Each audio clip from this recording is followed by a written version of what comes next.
Number 1. Colonel Russell Williams. He was the last person anyone expected to see in handcuffs, much less in a courtroom, accused of crimes that stunned an entire nation. Colonel Russell Williams wasn't just another officer. He commanded Canada's largest Air Force base, flew world leaders, and carried a reputation for discipline, honor, and leadership. But behind the uniform and medals, he was hiding a secret life that would unravel in the most shocking way imaginable. Russell Williams was born in 1963 and built what seemed like an exemplary career. He graduated from the University of Toronto, joined the Canadian Armed Forces in 1987, and steadily climbed the ranks. Known for his intelligence and composure, he became a decorated pilot. He flew the Prime Minister, Queen Elizabeth II, and foreign dignitaries on official state flights. In 2009, he reached one of the highest positions in the Royal Canadian Air Force Commander of Canadian Forces Base Trenton, a post of immense trust and responsibility. To everyone around him, he was the definition of discipline and respectability. But while maintaining this public image, Williams began living a disturbing double life. Starting in 2007, a string of strange break-ins occurred in Ontario. Women reported someone entering their homes, but nothing was stolen except clothing. Drawers were disturbed, personal items rearranged. Most reports went nowhere. The intruder seemed careful, methodical, and impossible to catch. No one suspected a respected military commander could be involved. Then, the incidents escalated. In late 2009, troubling reports emerged from the towns near the base. A woman was attacked in her home. Not long after, another woman reported a similar experience. Fear spread across the region, but still, no one imagined who the suspect could be. Williams continued attending military ceremonies by day while hiding the truth about his actions by night. Everything changed in January 2010 when 7-year-old Jessica Lloyd disappeared from her home in Belleville, Ontario. Tire tracks found near her home became the key.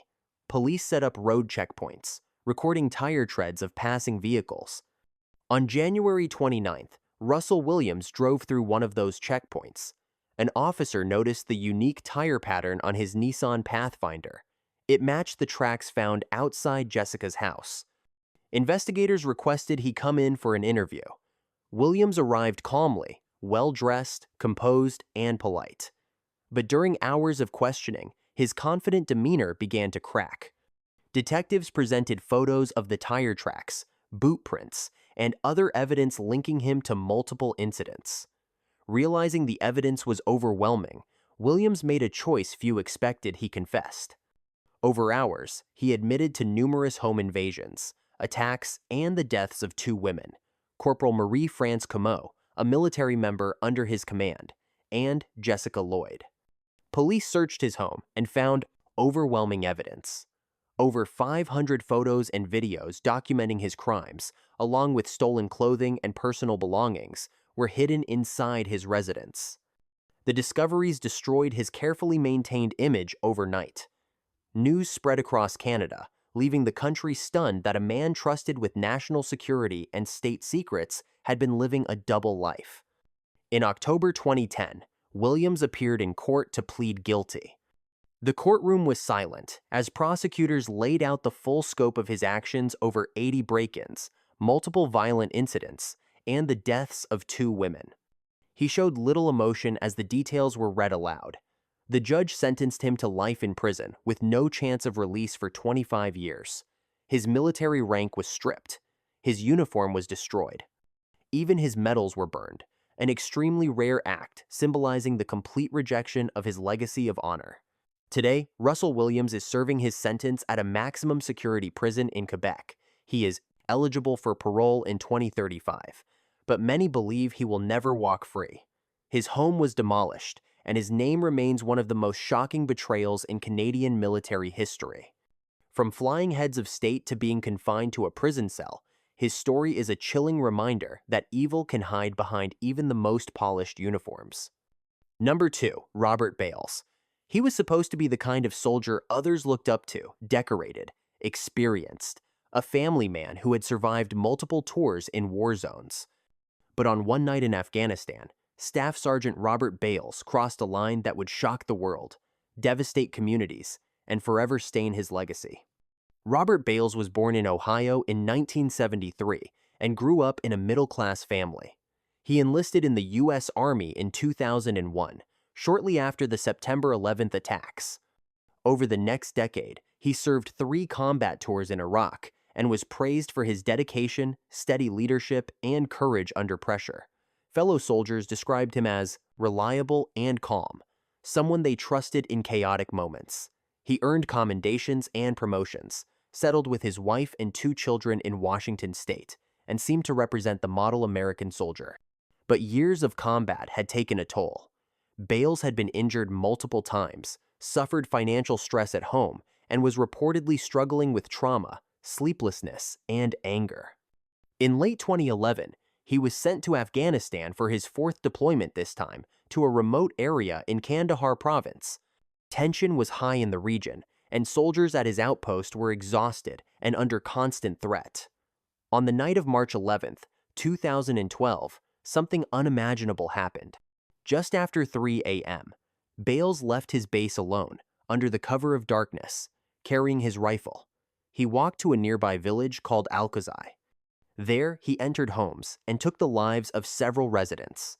He then returned to the base, rearmed, and left again, this time heading to another nearby village, Najiban. To the end of the night, 16 civilians had lost their lives, including children. It would become one of the most notorious incidents involving a U.S. soldier during the war in Afghanistan. When Bales returned to the base before dawn, other soldiers noticed blood on his clothing. He reportedly confessed to one of them, saying, "I did it." Afghan villagers quickly reported the attack, and within hours, military officials began investigating. The news spread rapidly, sparking international outrage and tension between the United States and Afghanistan. Afghan leaders demanded justice, and protests erupted across the country. At first, Bales's defense attorneys claimed he had no memory of that night. They raised questions about his mental health, injuries, alcohol use, and possible medication effects. But forensic evidence, including DNA, ballistics, and eyewitness statements, left little doubt about what had happened. The U.S. military charged him with 16 counts of premeditated killing and multiple counts of attempted killing and misconduct. The legal proceedings began in 2013 at Joint Base Lewis McChord in Washington.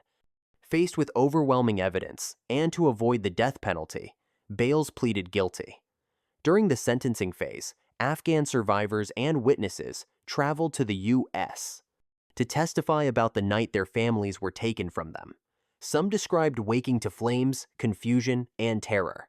The courtroom was silent as they spoke through interpreters. Bales addressed the court, apologizing for his actions and saying there was not a good reason in the world for the things I have done.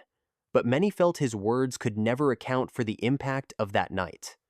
The military judge sentenced him to life in prison without the possibility of parole.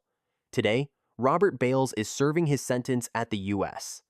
Disciplinary Barracks in Fort Leavenworth, Kansas, the military's maximum security prison. His case remains a painful chapter in the history of the war in Afghanistan and a stark example of how a decorated soldier, once trusted with lives and leadership, became responsible for one of the most tragic acts committed by a U.S. service member overseas. Number 3. Timothy McVeigh. He returned from war wearing medals and praise, but only a few years later, he would orchestrate the deadliest act ever committed by a single domestic attacker on American soil. Timothy McVeigh went from decorated Gulf War veteran to the face of one of the darkest days in U.S. history. Timothy McVeigh was born in 1968 in Pendleton, New York. He grew up in a working-class family and developed a strong interest in the military early on. In 1988, he enlisted in the U.S. Army. McVeigh served with the 1st Infantry Division and fought in the Gulf War, where he received the Bronze Star and other commendations for his service. Fellow soldiers described him as smart, disciplined, and deeply patriotic. But after the war, he became increasingly disillusioned, frustrated by what he believed was government overreach and growing political tension within the U.S. His views hardened after two highly publicized incidents: the 1992 Ruby Ridge standoff in Idaho and the 1993 Waco siege in Texas, where a federal raid led to the deaths of dozens of people inside a religious compound. McVeigh believed the government had abused its power. He began obsessing over anti-government literature and even traveled to protest the Waco siege anniversary. Over time, his anger transformed into a plan for revenge. In late 1994, McVeigh began building a bomb. Along with an accomplice, Terry Nichols, he collected fertilizer, fuel, and other materials. Their target, the Alfred P. Murrah Federal Building in Oklahoma City, a symbol of federal authority. On the morning of April 19, 1995, McVeigh drove a rented Ryder truck loaded with explosives to the building. At 9:02 a.m., the device detonated. The explosion destroyed much of the federal building, took 168 lives, and injured more than 680 people. The blast shattered windows miles away and left a massive crater in the heart of the city. The nation was stunned, thinking at first it was a foreign attack. But within 90 minutes, McVeigh was pulled over by a state trooper not for the bombing, but for driving without a license plate and carrying an illegal firearm. Soon, investigators connected him to the rental truck and the bombing materials. His arrest became national news. Investigators searched his belongings and found anti-government writings, maps, and materials linking him directly to the attack. Forensic evidence tied him to the truck used in the blast. Witnesses recalled seeing a man matching his description near the building shortly before the explosion. His accomplice, Terry Nichols, later confirmed his involvement. McVeigh's trial began in 1997 in Denver, Colorado, moved from Oklahoma due to intense publicity. Federal prosecutors charged him with multiple counts of murder and conspiracy. The defense did not deny he was involved, but they tried to shift focus onto his motives and mental state. Still, the jury took just 4 days to convict him on all counts. During sentencing, families of the victims spoke about their losses. McVeigh showed little emotion. He offered no apology, stating only that he was at war with what he saw as a tyrannical government. The jury sentenced him to death. It was the first federal execution in the United States since 1963. On June 11, 2001, Timothy McVeigh was executed by lethal injection at the federal prison in Terre Haute, Indiana. He was 33 years old. Outside the prison, families of the victims gathered, some in mourning, others seeking closure. His final words, quoted from literature, reflected his defiance to the end. Today, the Oklahoma City National Memorial stands where the Murrah Building once stood, a reminder of how a soldier once sworn to protect his country chose to turn against it. McVeigh's story is a chilling example of how anger, ideology, and extremism can twist a life of service into one of destruction. Number 4. Jeffrey MacDonald. He was a decorated Army doctor, a Green Beret, and a family man living the American dream until one February night turned his life into one of the most controversial crime stories in U.S. military history. Jeffrey MacDonald was born in 1943 in Queens, New York. Smart, athletic, and ambitious, he attended Princeton University before enrolling in medical school. He married his high school sweetheart, Colette, and together they built what seemed like an ideal life. By 1969, MacDonald was a captain and physician with the U.S. Army Special Forces, stationed at Fort Bragg, North Carolina. He lived on the base with his pregnant wife and their 2 young daughters. To neighbors, he was calm, confident, and deeply devoted to his family. But everything changed in the early hours of February 17, 1970. MacDonald called military police, claiming intruders had broken into his home, 3 men and 1 woman. He said they attacked him and killed his wife and children. He described the woman as having long blonde hair, wearing a floppy hat, and chanting phrases similar to those associated with cult violence at the time. MacDonald himself had minor injuries, mostly cuts and bruises. When investigators arrived, the scene didn't match his story. There were no signs of forced entry. Furniture that appeared overturned looked staged. His wounds were far less severe than what one would expect from a violent struggle. Blood evidence became the most telling clue. Each family member had a different blood type, and the patterns in the house suggested MacDonald had been present and moving around after the deaths occurred. Fibers from his pajama top, which he claimed was torn during the attack, were found under his wife's body and in the children's bedrooms. An initial Army hearing recommended dropping charges, stating there was insufficient evidence. MacDonald was honorably discharged and moved to California, where he worked as a doctor and appeared on talk shows proclaiming his innocence. But the case didn't disappear. Colette's stepfather believed MacDonald was responsible and pushed for justice. In 1974, a federal grand jury reopened the case. In 1979, MacDonald went on trial in federal court. Prosecutors argued he had killed his wife and daughters during a domestic argument and staged the crime scene to look like a chaotic home invasion. They presented forensic evidence, blood typing, fiber analysis, and inconsistencies in his account. The defense claimed the Army had mishandled the investigation and pointed to MacDonald's lack of motive. They said he was a victim of trauma, not a criminal. After 6 weeks of testimony, the jury found Jeffrey MacDonald guilty of taking the lives of his wife and daughters. He was sentenced to 3 consecutive life terms in prison. The verdict divided public opinion. Some believed he was wrongly convicted, while others saw the forensic evidence as overwhelming. MacDonald never accepted responsibility. Over the years, he filed numerous appeals, claiming new evidence and improper procedures. His case gained renewed attention when author Joe McGinnis published Fatal Vision, a detailed book that portrayed MacDonald as guilty. The book became a bestseller, further cementing MacDonald's image in the public eye. In 2012, a federal judge allowed new DNA testing on hairs found at the crime scene, but the results did not exonerate him. Once again, his bid for release was denied.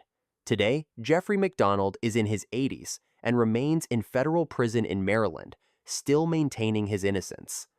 A man once trusted to save lives now spends his days behind bars, serving time for taking the lives of the family he claimed he tried to protect. Number 5. Stephen Dale Green. He was only 19 when he enlisted in the Army, hoping for a fresh start. Instead, Private First Class Stephen Dale Green would become the central figure in one of the most disturbing war crime cases to come out of the Iraq War, a case that horrified both Americans and the international community. Born in 1985, in Texas, Green had a troubled upbringing. His parents divorced when he was young, and he bounced between homes, struggling in school and often clashing with authority. After dropping out of high school, he worked odd jobs before enlisting in the Army in 2005, seeking purpose and stability. He joined the 101st Airborne Division and was deployed to Iraq later that year. Despite his rocky past, he performed adequately as a soldier, though fellow troops noticed his growing anger and emotional strain. By 2006, Green was stationed in Mahmoudiya, a dangerous area south of Baghdad known as the Triangle of Death. Soldiers at his post were under constant attack, exhausted, and dealing with the loss of comrades. Morale was low. Green, in particular, seemed unstable. He spoke openly of resentment and hatred, and his behavior became increasingly volatile. On March 12, 2006, everything changed. Investigators later determined that Green and a small group of soldiers left their checkpoint without authorization and entered a nearby Iraqi home. What happened inside was a horrific crime. Green was later found responsible for taking the lives of multiple members of the family. The youngest victim was a teenage girl. At first, the crime went unnoticed. But within days, rumors spread among soldiers, and Iraqi residents reported the attack. When military investigators questioned Green's fellow soldiers, the truth began to emerge. One soldier broke down and confessed, revealing Green's role. By then, Green had already been discharged from the Army due to mental health issues and returned to the United States. Because he was no longer in the Army, he could not be court-martialed. Instead, he was tried in a civilian federal court, the first time a former U.S. soldier was prosecuted under the Military Extraterritorial Jurisdiction Act for crimes committed abroad. During his 2009 trial in Kentucky, prosecutors presented forensic evidence, testimony from fellow soldiers, and Green's own statements. The defense argued he was suffering from severe trauma, depression, and lacked adequate mental health support. The jury found him guilty. They could not reach a unanimous decision on the death penalty, so the judge sentenced him to life imprisonment without parole. Green was sent to the U.S. Penitentiary in Tucson, Arizona. But the story didn't end there. In 2014, at the age of 28, Stephen Dale Green died in prison. Officials ruled it was by suicide. His death closed one of the most painful chapters of the Iraq War, but left behind questions about the pressures soldiers face, the impact of trauma, and how a young man once trusted with a rifle and a uniform could commit such irreversible harm. Today, his name remains a reminder of the darkest consequences of war. How violence, untreated trauma, and moral collapse can transform a uniformed soldier into a convicted criminal. Number 6. John Allen Muhammad. For years, he served his country with discipline and skill. But in 2002, John Allen Muhammad turned his training against innocent people, becoming one half of the pair responsible for the terrifying D.C. sniper attacks that brought fear to millions. John Allen Muhammad was born John Allen Williams in 1960 in Baton Rouge, Louisiana. He enlisted in the Louisiana National Guard in the late 1970s and later joined the U.S. Army. Muhammad trained as a mechanic and marksman and proved to be a capable soldier. He served in the Gulf War, where he earned the Expert Rifleman Badge, one of the highest levels of marksmanship in the Army. To those who knew him, he seemed disciplined, quiet, and devoted to his duties. After leaving the military in the mid-1990s, his personal life began to unravel. He went through a difficult divorce and lost custody of his children. Friends noticed a drastic change. Muhammad grew angrier, more isolated, and deeply resentful. He took on a new identity by changing his last name to Muhammad after converting to Islam. During this time, he met a teenage boy, Lee Boyd Malvo, in Antigua. Muhammad became a father figure to Malvo, and the two formed a close, troubling bond. By 2002, Muhammad was broke, transient, and consumed by anger at the government and his ex-wife. With Malvo by his side, he began planning a series of coordinated attacks. They modified a blue Chevrolet Caprice, drilling a hole near the trunk so they could fire a rifle from inside without being seen. The setup turned an everyday sedan into a covert sniper vehicle. In October 2002, the attacks began around Washington, D.C., Maryland, and Virginia. Victims were struck while pumping gas, walking in parking lots, or sitting outside stores, ordinary people doing ordinary things. Over 3 weeks, 10 people lost their lives, and 3 more were injured. The randomness of the attacks caused widespread panic. Schools kept children indoors. People zigzagged while walking to avoid being easy targets. Gas stations put up tarps to shield customers. Clues were scarce, but police found a tarot card at one scene with the handwritten words, "I am God." Investigators noticed the attacks were coordinated with precision single shots, long distances, clean escapes. A break came when a witness reported seeing a dark Chevrolet Caprice leaving one scene. Authorities tracked the vehicle to Muhammad and Malvo, who were found sleeping in it at a rest stop in Maryland on October 24, 2002. Inside the car was the rifle used in the attacks, ammunition, maps marked with shooting locations, and a makeshift firing platform. Both were arrested without resistance. The trials that followed were closely watched across the country. Prosecutors argued that Muhammad masterminded the attacks, using Malvo to carry them out. They said he intended to terrorize the public and possibly extort money, with a longer-term goal of using the funds to create a community under his control. The defense attempted to portray him as a damaged veteran and questioned Malvo's role. In 2003, a Virginia jury convicted Muhammad of capital charges, including killing and terrorism. He was sentenced to death. His accomplice, Malvo, who was 17 at the time of the crimes, received multiple life sentences without parole. On November 10, 2009, John Allen Muhammad was executed by lethal injection at the Greensville Correctional Center in Virginia. He was 48 years old. He offered no final statement.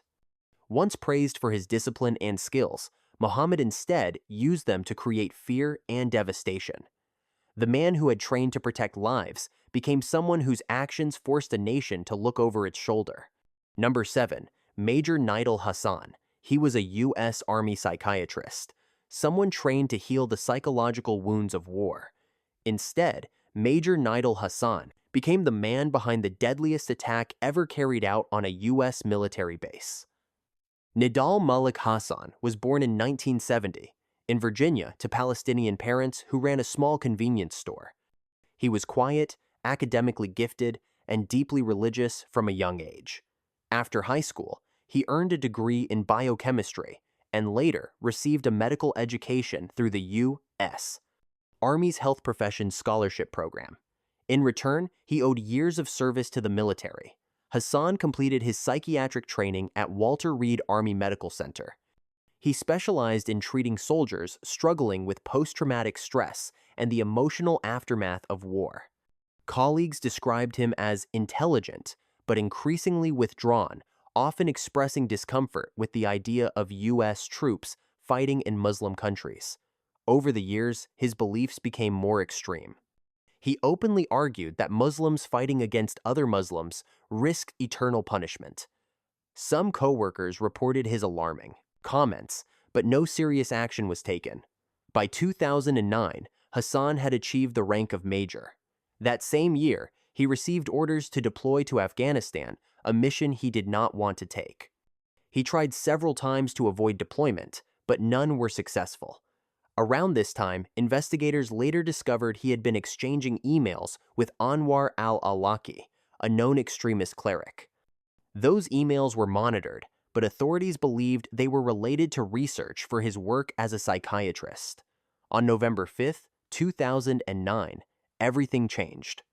At Fort Hood Military Base in Texas, soldiers and civilians gathered inside the Soldier Readiness Processing Center for medical exams and paperwork before deployment.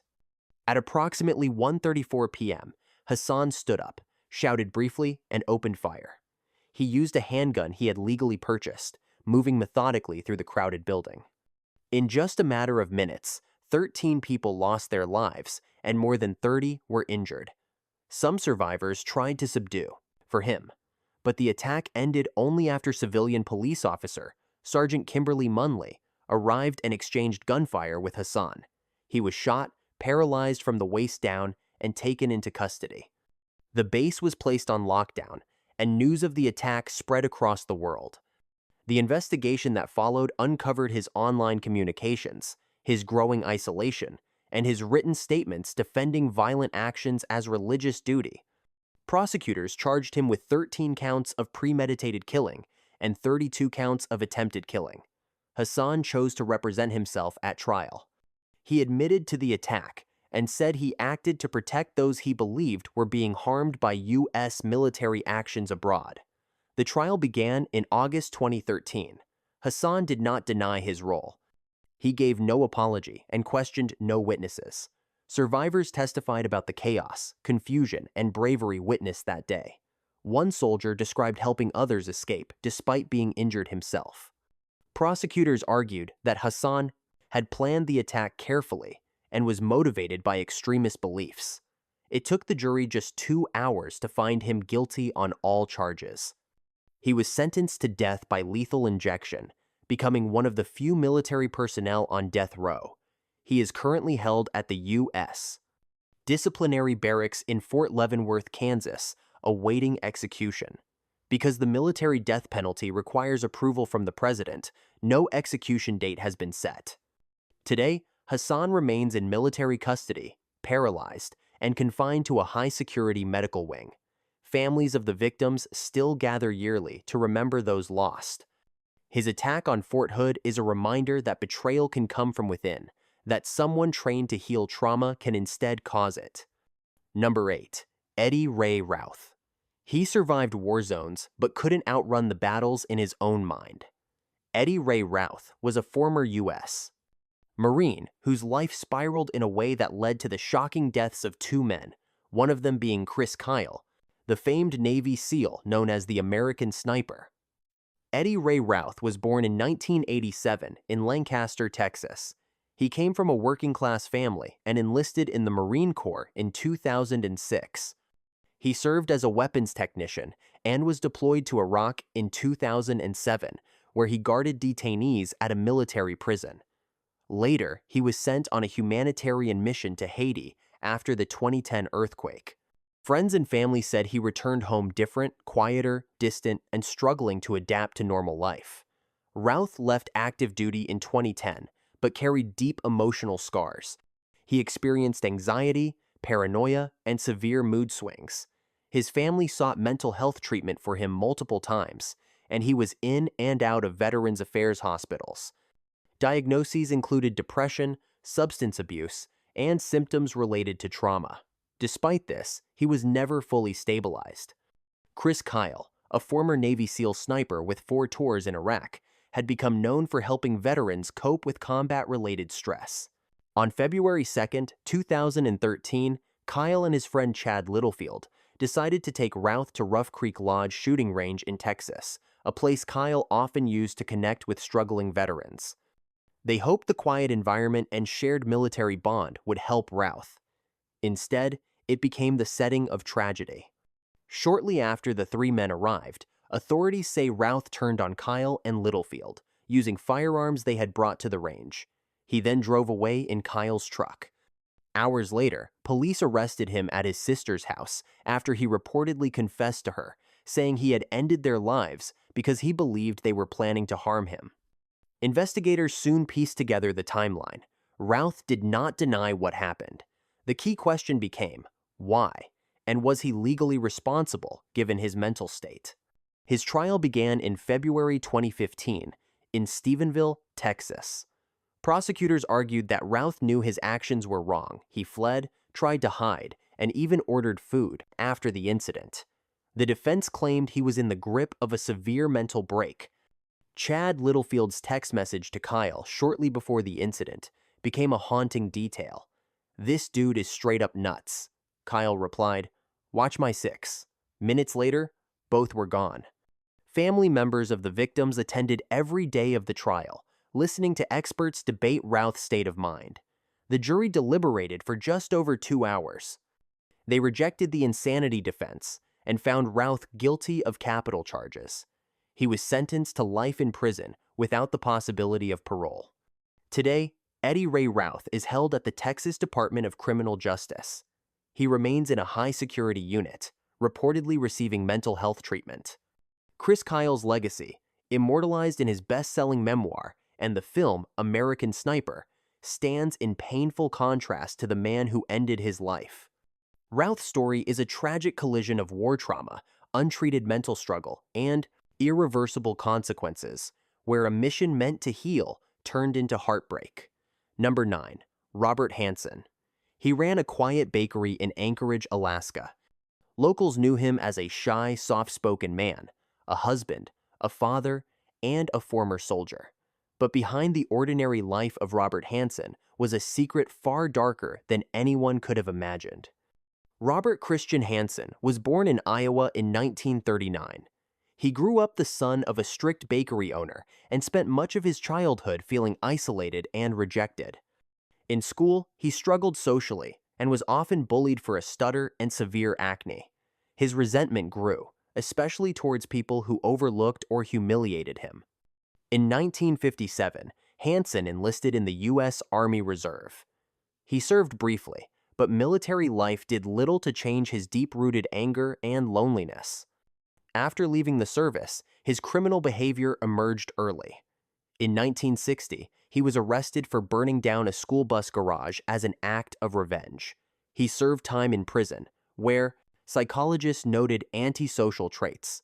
After his release, he moved to Alaska in 1967, seeking a fresh start. He married, opened a small bakery, and became known in the community as a quiet, hard-working business owner. He even set local hunting records and kept detailed maps of remote wilderness areas.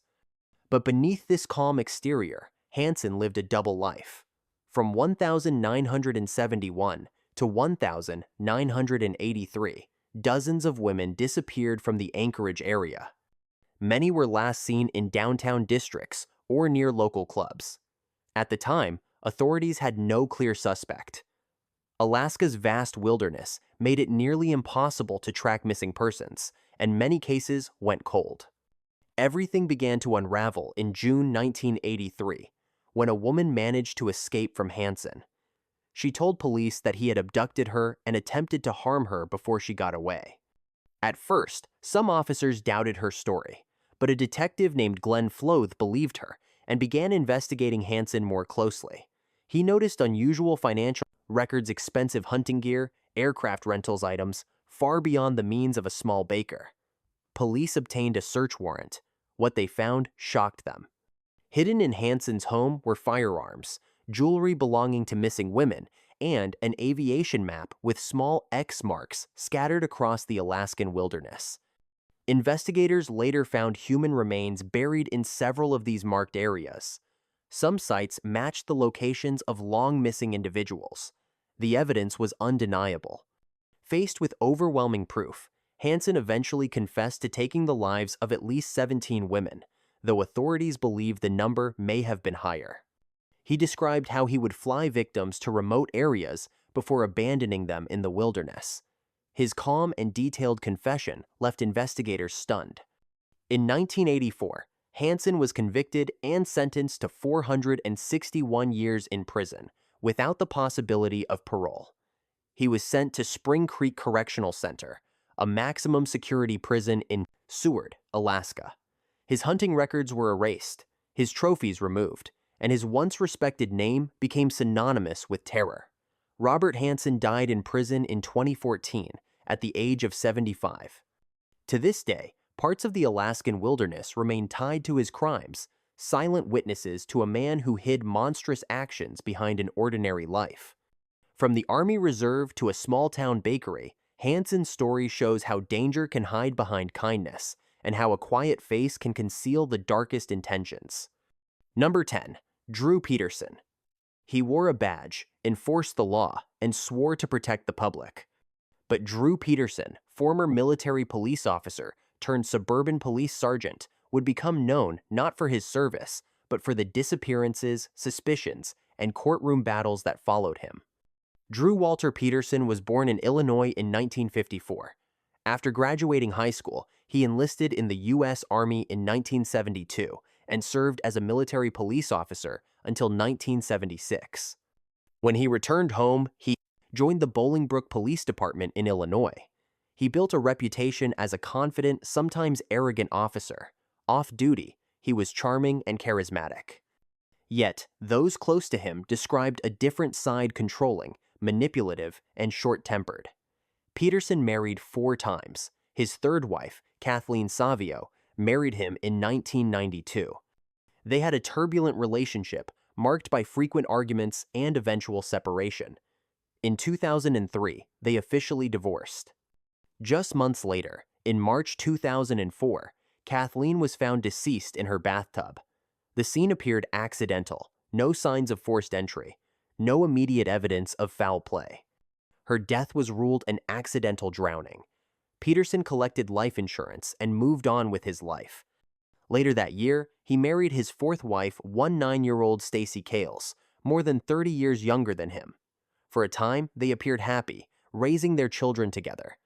But by 2007, friends said Stacy wanted to leave the marriage. She confided to family members that she felt unsafe and planned to speak to authorities about Kathleen's death. On the 28th of October 2007, Stacy Peterson disappeared. She was 23. Drew claimed she left willingly with another man and abandoned her children. But Stacy's family didn't believe him. She was never heard from again. Stacy's disappearance drew national attention. Media swarmed Bolingbrook. Reporters, investigators, and the public all focused on Peterson. In response, authorities reopened the investigation into Kathleen Savio's 2004 death. Her body was exhumed for a second autopsy. This time, forensic experts concluded her death was not an accident, but a homicide staged to look like one. In 2009, Drew Peterson was arrested and charged with first-degree murder in Kathleen Savio's death. The trial began in 2012. With no eyewitness and no crime scene left intact, the prosecution's case relied heavily on forensic evidence and hearsay statements Kathleen and Stacy had made to friends about fearing for their lives. Illinois law typically restricts hearsay, but the judge allowed it under a legal exception when the witness is unavailable because of the defendant's actions. The defense argued there was no direct evidence tying Peterson to the crime, but the jury found the circumstantial evidence compelling. Peterson was convicted and later sentenced to 38 years in prison for Kathleen's death. In 2016, he was given an additional 40 years after being convicted of plotting from prison to hire someone to harm the prosecutor who had convicted him. Combined, his sentences mean he will likely spend the rest of his life behind bars. As for Stacy Peterson, her body has never been found, and Drew has never been charged in her disappearance. She is still officially considered missing. Today, Drew Peterson remains in an Illinois state prison. Once a police officer and Army veteran, he is now one of the most infamous criminals in American law enforcement history.